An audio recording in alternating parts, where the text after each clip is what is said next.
Jim, Jim Peterson, Peterson. 4 months ago, I came to the county council here asking for support for Homes Now. We still have nothing. We got the vote 7-0 to work with us. We still don't have an ordinance. We still don't have land. We're still where we're at.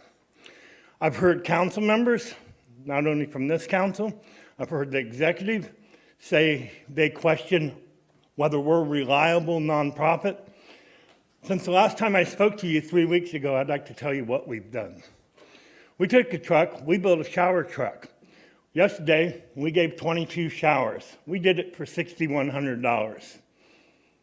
We've done a lot. We've held summits after summits after summits. Everything that Homes Now has said they will do, they've done, they've followed through. No, we don't have any paid staff. No, we don't want your taxpayers' money. No, we don't want county money. We just want permission to do what we do. What we're asking is, give us permission, get out of our way, and let us do it. The rate we're going now, we won't have any homes built by winter. So I have to say this. You all have homes. You have time to wait. The homeless don't, and every month you wait, more people become homeless. I don't know what else we got to prove to you, that we're capable of doing what we're doing. What do you want us to do? Become $1 million nonprofit and waste money on staff, or spend 94 cents of every dollar and help the homeless? That's all we want to do. We don't have a hidden agenda. I hear that you're going to give money to the health department. I think the health department does great work. They're going to hire more housing specialists. There's no housing. Hire 10 million of them. It's not going to help the situation. We need housing. We need different forms of housing. We need tiny homes. We need tent encampments. We need affordable housing built. I'm asking you, please, if it's not urgent to you, look across the street. It's urgent to those people sleeping at City Hall right now. Thank you. Good evening, council people. Marcus D. Stidham, longtime Whatcom County resident since 1984. I've said before when I've come in here that I feel well represented by this council, and I meant that then and I mean that now. I think that you all really mean well and that you really work hard to perform your decisions and you try to take everybody's opinions into consideration. I came here, I've come here over years over different things, but I recently have joined up with the group Homes Now as a volunteer, and when I came here as a volunteer, I was so excited to tell you all how I had thrown in with these people, how they had won me over with their plan and their vision, and the people who I know in my community who are going to be marching that forward. And that's a good point. Community. This is a community effort. It's not only an independently funded effort. It's a community effort. These are the people who are respected among the community when we go out on actions, when we do summits, when we do feeds, when we give away clothing or showers. We're doing that as community, and it's a community exchange. We can feel it. And we invite you to feel it with us. As I speak right now, there are members on this council who have directly worked with Homes Now, and I thank you from the bottom of my heart. Those of you who have not, I invite you to do that. Since I'm not saying any names because I believe in anonymous charity, and I think that's a wonderful thing. If you'd like to take credit, that's great. I will give credit where the credit is due, and I would like to give credit to Councilman Rudd Brown. When on that first night when we all passed that, we talked excitedly, and I could feel the love in this room. And that night, you did say you thought maybe you would consider buying us the property, that would be a good thing. It's on record. Well, I sure hope that we can consider that some more, because it was later that same night that some conversations came up out of court, out of session, where it seemed like maybe our group might have been less reliable, maybe a bad risk.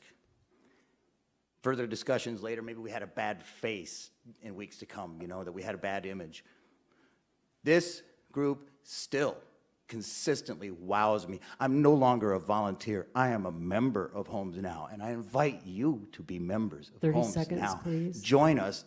Take the extra effort that everybody takes, a little extra effort sometimes when you're really struggling with something. This is all of our struggle. This is our community, and this is a community solution. Support Homes Now. Do everything you can in the next month.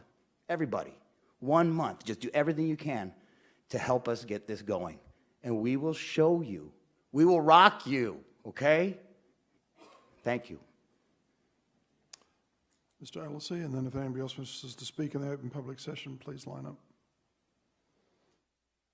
Patrick Alessi, 4825 Alderson Road, Birch Bay. I went to a port meeting today. I told them that they're my favorite taxing authority. I don't know if you were there when I spoke. We arrived later.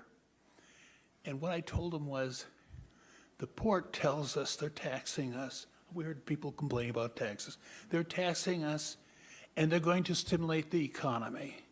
And I told them, when the economy works, you get a spread in their wealth. And there's some people who wind up way at the bottom.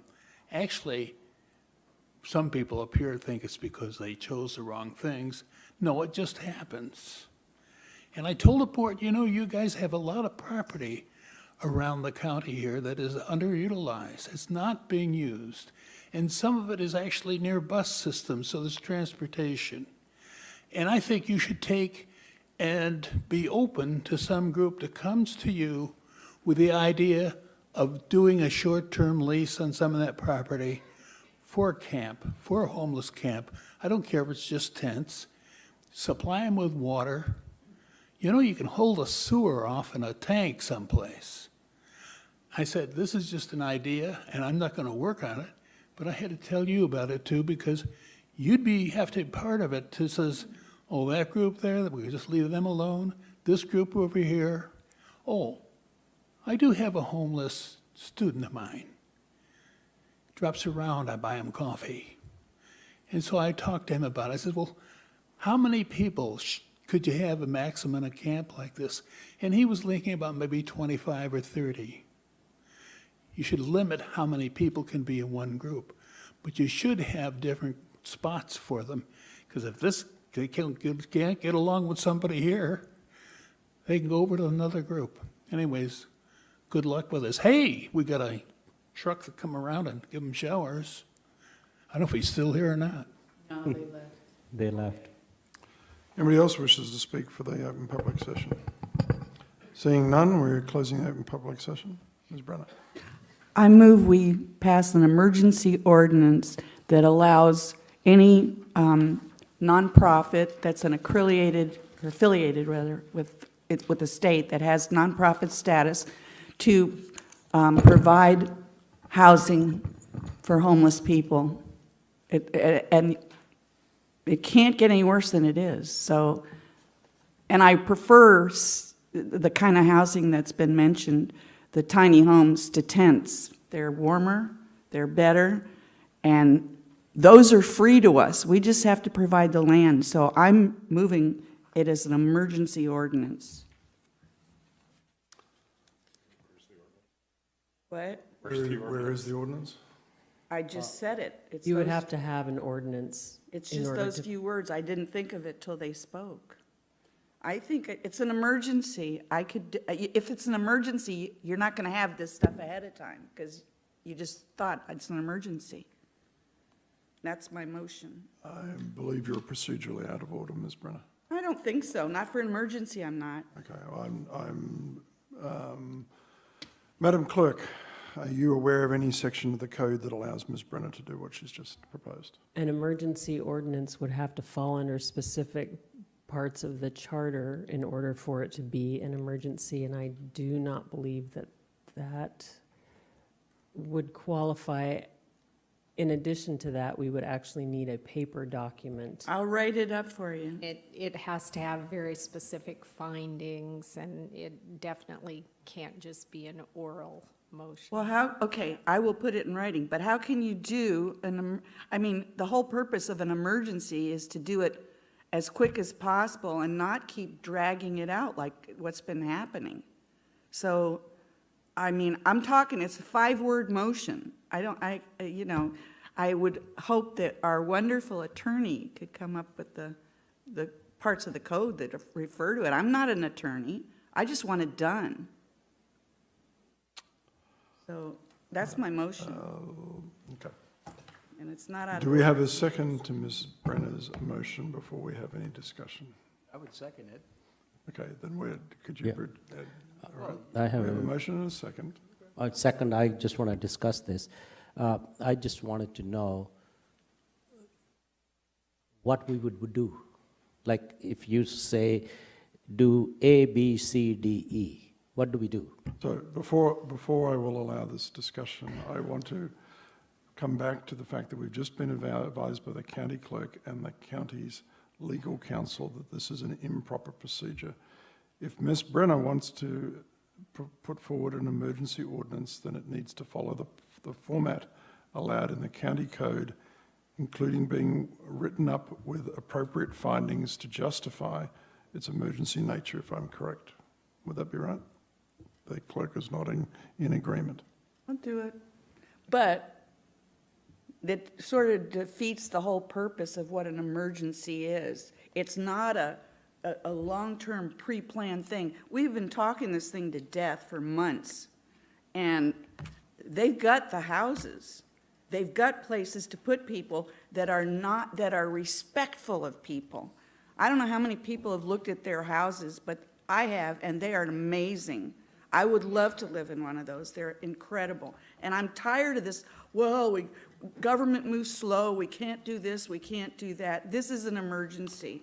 And I would like to be able to use their expertise as much as possible. And they're going to get discouraged and end up doing something else, and I don't want them to. So it's an emergency. We could lose them. So I suspect that Mr. Pisonius is going to speak to the zoning considerations and some of the legal issues. Would that be correct?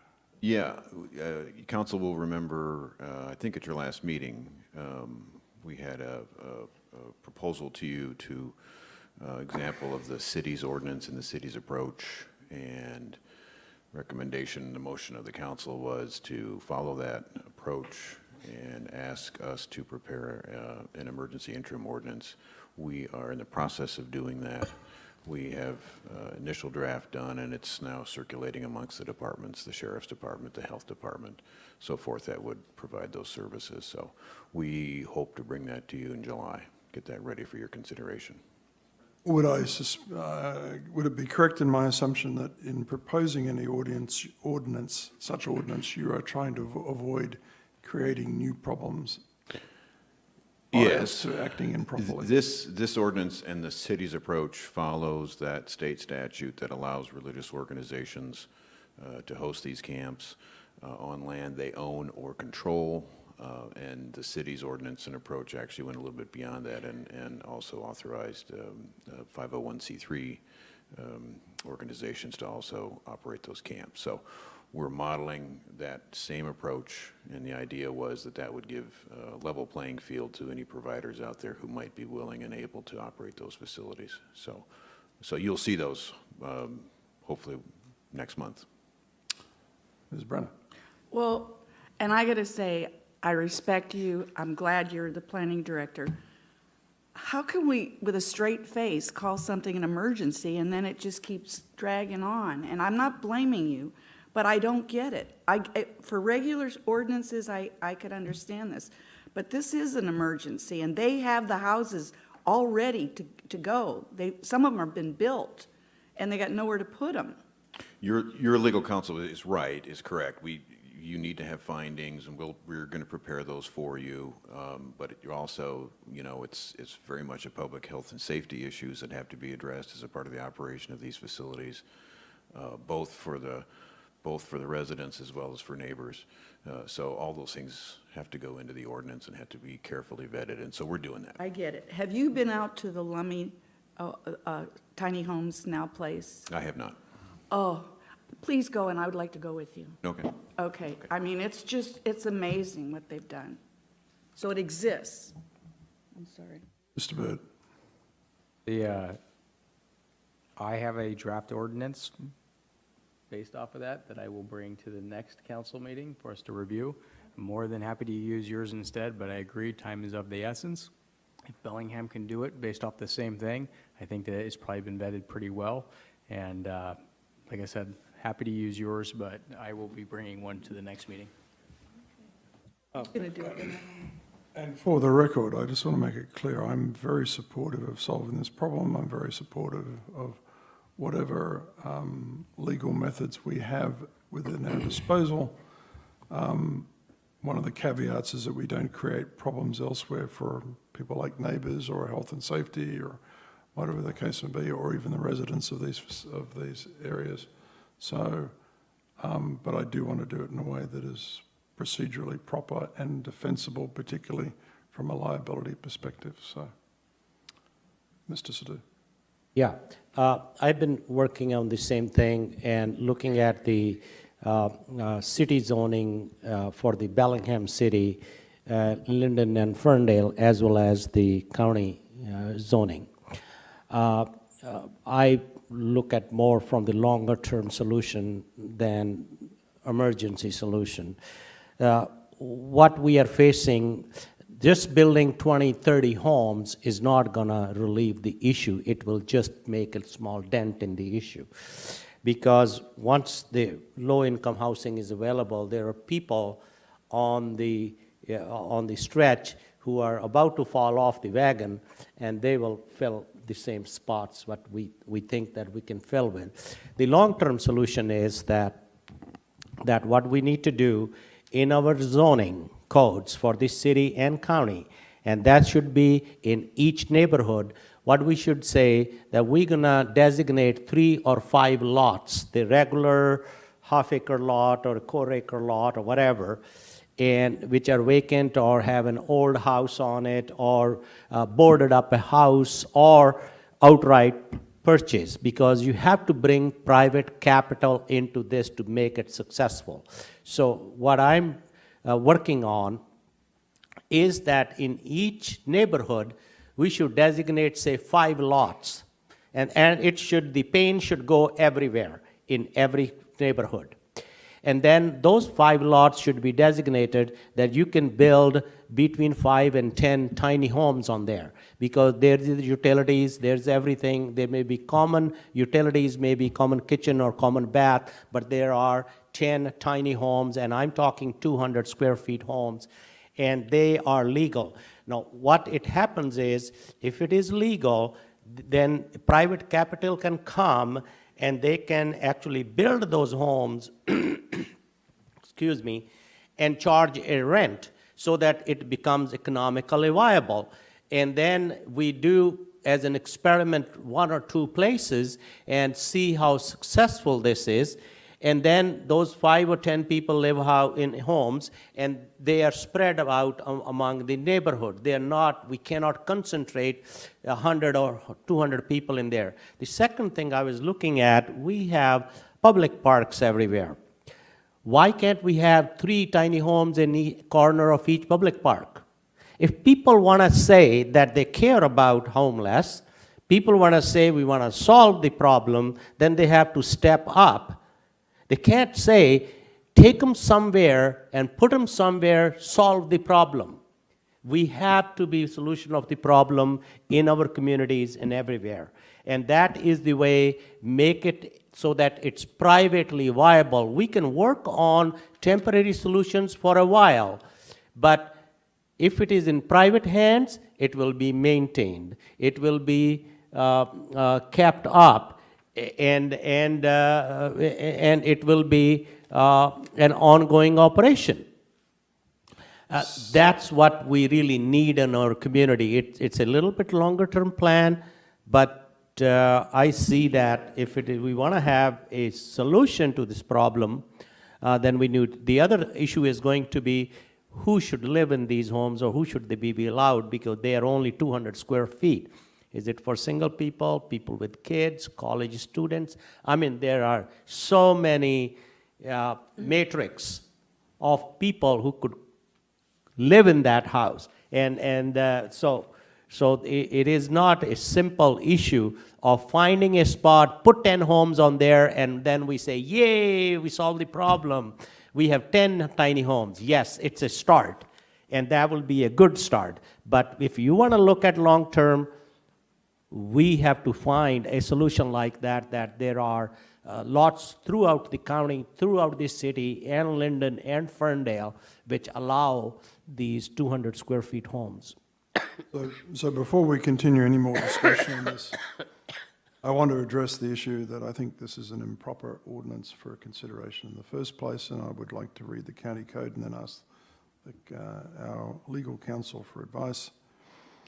It says an emergency ordinance is an emergency ordinance necessary for the immediate preservation of public peace, health, safety, and support of the county governments and existing institutions may be passed by an affirmative roll call vote by 2/3 of the entire council. An emergency ordinance shall be effective when it's approved by the county executive. The specific emergency and facts creating it shall be clearly stated in the ordinance.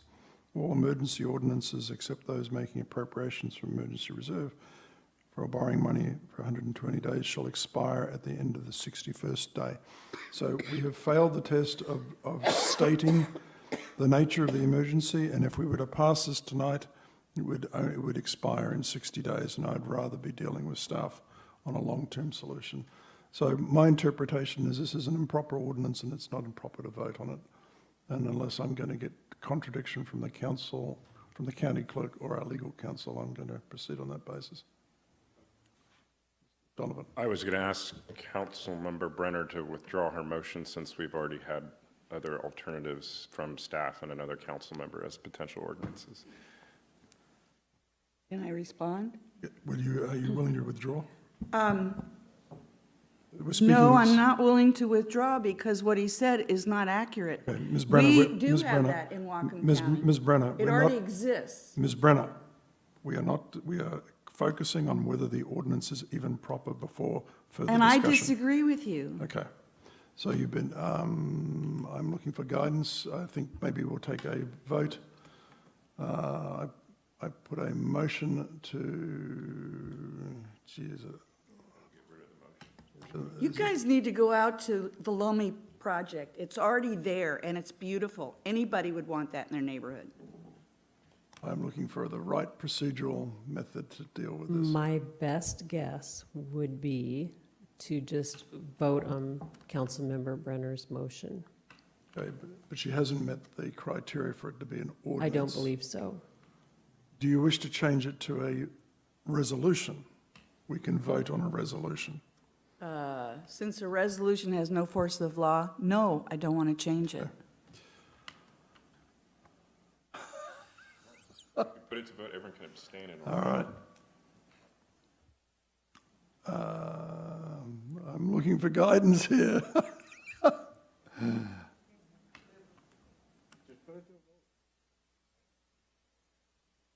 We don't even have an ordinance in writing. so Yes, I know, that's the problem. We can't vote on an ordinance because it doesn't meet the criteria. Correct. All right. He's going to get the writing in like a minute, he'll have it done. Well, I'm, I believe we would have to have vetted findings to include in the ordinance. I think the comments they made are certainly findings. I would just use those as findings. And Ms. Brenner, could I ask you again, you are chair of the planning committee or whatever. You've had many opportunities to come up with this emergency ordinance. Maybe do it there.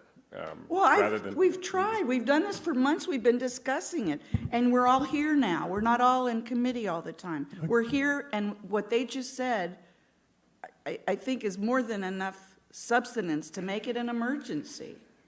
I don't know, we don't have an ordinance. You're kind of playing games because the cameras are going here, as far as I'm seeing it. I'm what? You're kind of playing games because the camera's going here. You don't have an ordinance. You made a motion that really doesn't make any sense. No, just because you do something doesn't mean I do. I'm upset because those guys keep coming back. They've already done, they've proven it, that it works. Mr. Buchanan, do you have a suggestion? God, these personal attacks. First of all, we need to dial down the anger and Yeah, I know. follow our own protocols, please. I think that's the first thing we need to do. If the chair declares that this is an illegal motion, She didn't say it was illegal. based on advice given by counsel, I don't see why that's not enough to quash the motion. Is it illegal? What I'm doing illegal? That's a different word.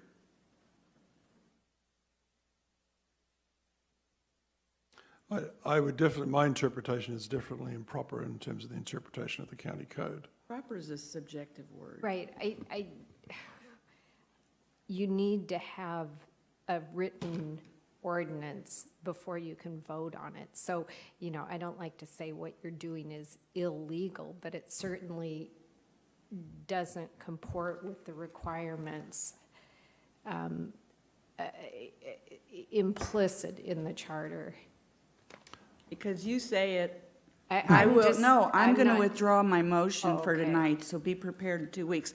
And you're not going to shut me down by, insinuating that I got any other motive than what those guys said tonight. I think that was, you have no right to decide my motives on what I'm doing. Ms. Brenner, are you withdrawing your ordinance? Yeah, but I also feel very insulted that you said that. Okay. You've known me for years. I do stuff because I think I We should, are not now, we are because now it's moving on to hammer finance. bullshit.